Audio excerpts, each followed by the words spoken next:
Assalamualaikum warahmatullahi wabarakatuh. Perkenalkan, nama saya Biarsita Pakartilinui dan NIM 18640022. Di kesempatan kali ini saya akan mereview jurnal penelitian dalam rangka untuk memenuhi tugas mata kuliah fotonika. Nah, pada kesempatan kali ini saya mengambil tema besar yaitu fluoresensi. Nah, dengan judul Studi Karakteristik Fluoresensi Chlorella spp, Pengaruh pH terhadap pengkulturan, yang ditulis oleh Retno Wigajatri, Andrianto Handojo, Henry Kurniawan, dan NB Prihantini. Nah, kemudian pokok bahasan yang akan kita bahas pada penelitian ini yaitu diantaranya ada yang pertama ada tujuan, yang kedua ada latar belakang, kemudian metode, yang keempat ada hasil penelitian, dan yang kelima kesimpulan. Kita langsung saja ke pokok bahasan yang pertama. Nah, tujuan penelitian ini merupakan penelitian lanjutan dari eksperimen sebelumnya, yaitu pengamatan terhadap karakteristik absorbansi cahaya Chlorella spp. Nah, penelitian ini bertujuan untuk mengamati karakteristik fluoresensi Chlorella spp, khususnya pengaruh media kultur terhadap pengkulturan Chlorella spp. Nah, jadi masalahnya dalam penelitian kali ini yaitu bagaimana pengaruh dari kadar keasaman media kultur, pengaruhnya terhadap pengkulturan Chlorella spp. Oke, kita masuk ke pembahasan selanjutnya yaitu latar belakang. Nah, pada penelitian ini terdapat beberapa keywords atau kata kunci ya. Di antaranya yaitu Chlorella spp, kultur, kemudian ada fluoresensi, pH atau kadar keasaman, dan laser nitrogen kestabilan tinggi. Nah, seperti yang telah saya jelaskan sebelumnya, tulisan ini merupakan lanjutan dari eksperimen sebelumnya, yaitu pengamatan karakteristik fluoresensi Chlorella spp air tawar. Nah, dari berbagai penelitian yang telah dilakukan terhadap fitoplankton. Nah, jadi Chlorella ini saya jelaskan sedikit, merupakan termasuk bagian dari fitoplankton. Oke. Nah, dari berbagai penelitian yang telah dilakukan terbukti bahwa plankton memiliki karakteristik optik yang spesifik. Nah, sifat tersebut lebih lanjut dapat dimanfaatkan untuk mengamati pertumbuhan plankton dengan cepat.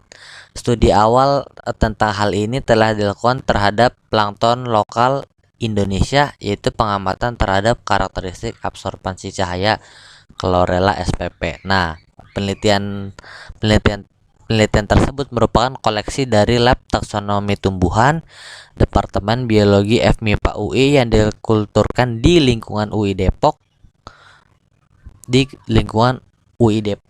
Nah, jadi latar belakangnya merupakan kelanjutan dari eksperimen yang sebelumnya. Kita lanjut saja di sini ada beberapa informasi tambahan yang akan saya jelaskan supaya memahami jurnal penelitian ini dengan lebih mudah. Nah, yang pertama yaitu ada Chlorella. Nah, Chlorella ini merupakan fitoplankton yang juga dikenal dengan sebutan plankton atau alga.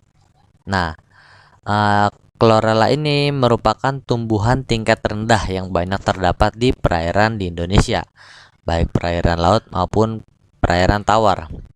Nah, Chlorella spp ini memiliki banyak manfaat, diantaranya yaitu sebagai nutrisi tambahan untuk manusia, sebagai pakan ternak, dan biofilter limbah.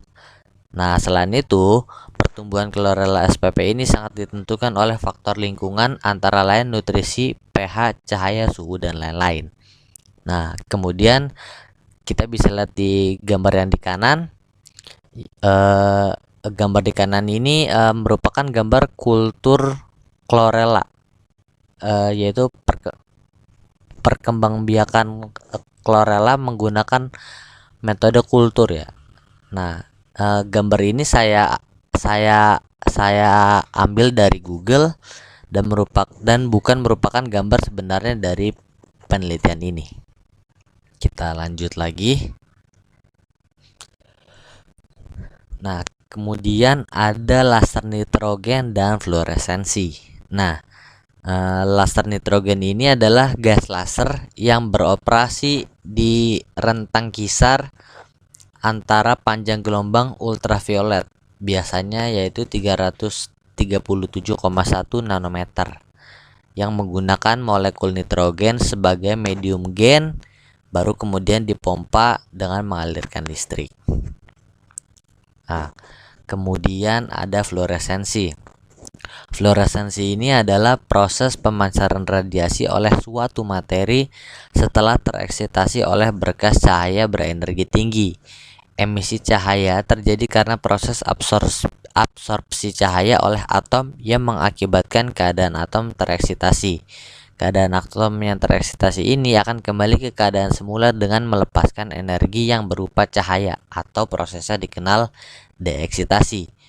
Fluoresensi merupakan proses perpindahan tingkat energi dari keadaan atom tereksitasi menuju ke keadaan stabil atau ground state. Nah, ini gambarnya yang di kanan ini merupakan contoh gambar dari fluoresensi chlorella SPP. Lanjut ke pembahasan selanjutnya, yaitu metode penelitian. Nah, penelitian ini menggunakan metode eksperimental seperti penelitian pada umumnya. Lalu kemudian terdapat beberapa tahapan, diantaranya yang pertama yaitu tahap uji stabilitas laser, kemudian pengamatan chlorella SPP, lalu tahapan yang ketiga memasukkan chlorella SPP ke dalam medium kultur, lalu tahapan yang terakhir pengamatan pengaruh pH atau kadar keasaman terhadap chlorella SPP. Nah, saya akan menjelaskan tahapan-tahapan ini satu persatu, dimulai dari yang pertama dulu, yaitu tahap uji stabilitas laser. Nah, sebelumnya kita melakukan pengujian untuk melihat stabilitas energi dari laser nitrogen yang digunakan, karena harus diperhatikan bahwa intensitas fluoresensi dari chlorella SPP ini terhadap panjang gelombang laser nitrogen yang besarnya 337,1 nanometer itu sangat rendah, sehingga pengukuran fluoresensi dengan radiasi tunggal laser tersebut hanya akan menghasilkan spektrum noise.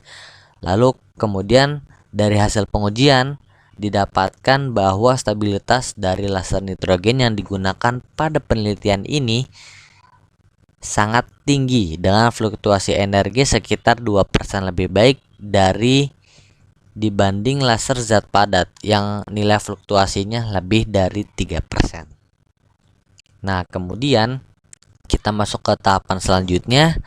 Tahap yang kedua yaitu pengamatan chlorella SP. Nah,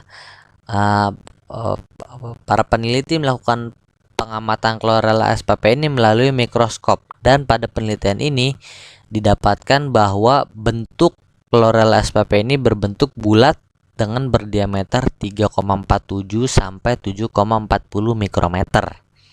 Nah, sebelum dilakukan pengukuran chlorella SPP dipisahkan dari media kultur menggunakan alat sentrifugal dengan putaran 13.000 rpm selama 10 menit.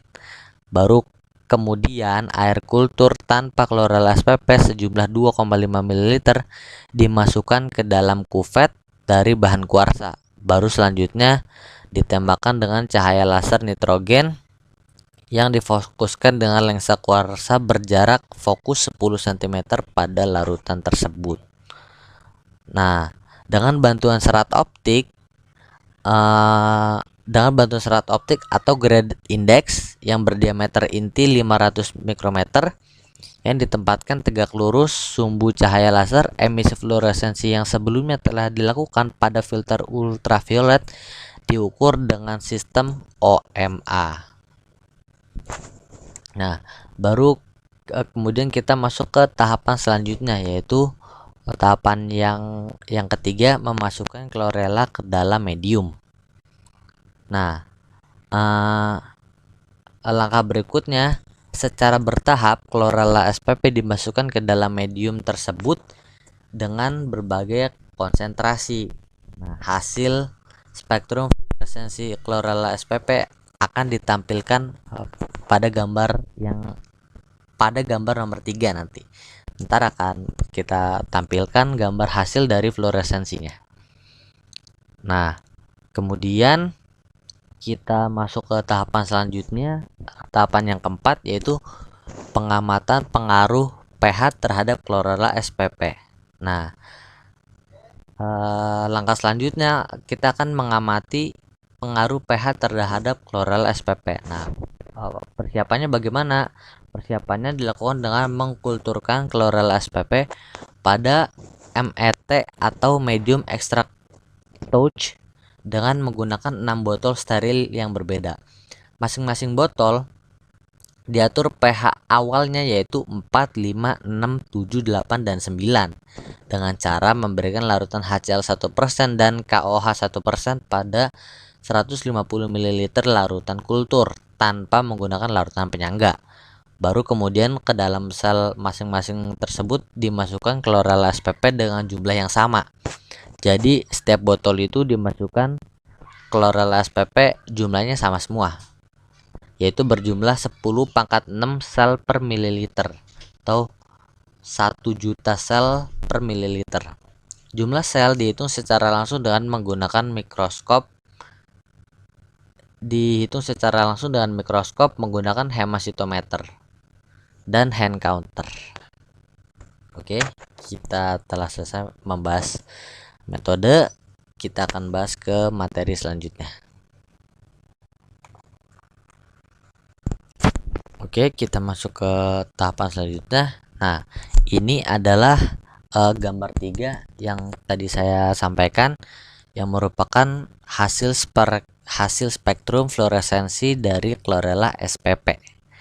Nah, kita bisa lihat yang bagian A itu adalah spektrum fluoresensi medium kultur tanpa chlorella SPP. Sedangkan yang B dan C itu dengan ditambahkan chlorella SPP. Oke. Kita lanjut ke bab selanjutnya, yaitu kita akan membahas hasil penelitian.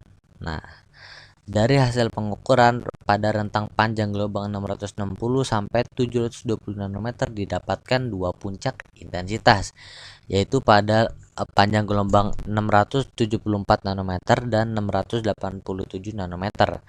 Intensitas yang tinggi terjadi pada panjang gelombang 674 nanometer diakibatkan lolosnya cahaya orde kedua laser nitrogen. Sedangkan intensitas fluoresensi terjadi pada panjang gelombang 687 nanometer yang terjadi akibat kandungan klorofil A yang dimiliki oleh chlorella SPP. Kita lanjut ke bab selanjutnya. Nah, dari sini kita bisa melihat hubungan antara jumlah sel chlorella SPP dan intensitas fluoresensi yang dihasilkan. Nah, dilakukan perhitungan jumlah sel secara langsung dengan mikroskop seperti pada sebelumnya. Nilai intensitas diambil pada panjang gelombang 687 nanometer yang merupakan cahaya intensitas fluoresensi dari chlorella SPP tersebut. Nah, hasilnya ditunjukkan pada gambar keempat ini. Dari gambar keempat tampak bahwa untuk konsentrasi chlorella SPP antara 2625 sel per mililiter hingga 2.769.000 sel per mililiter. Intensitas fluoresensi yang dihasilkan dapat kita katakan berbanding lurus dengan konsentrasi chlorella SPP pada medium kultur. Jadi kita katakan hasilnya berbanding lurus. Semakin besar konsentrasinya, maka cahaya intensitasnya semakin besar. Maksudnya cahaya fluoresensi yang dihasilkan itu akan semakin besar. Kemudian kita lanjut.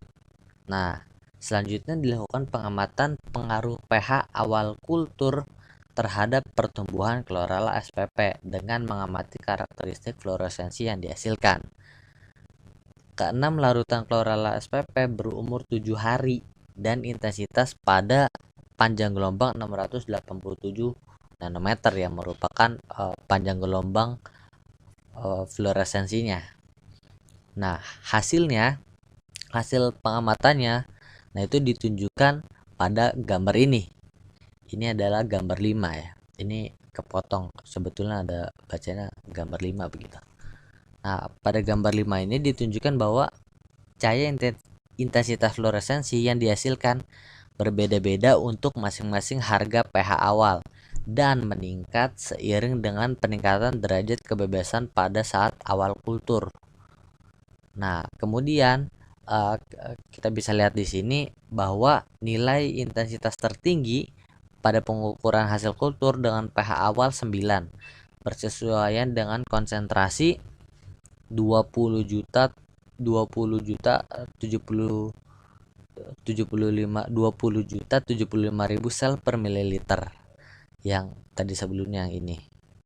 Nah, kemudian nilai cahaya intensitas terendah itu ditunjukkan pada pengukuran pH 4 yang bersesuaian dengan konsentrasi 4.918.750 sel per mililiter.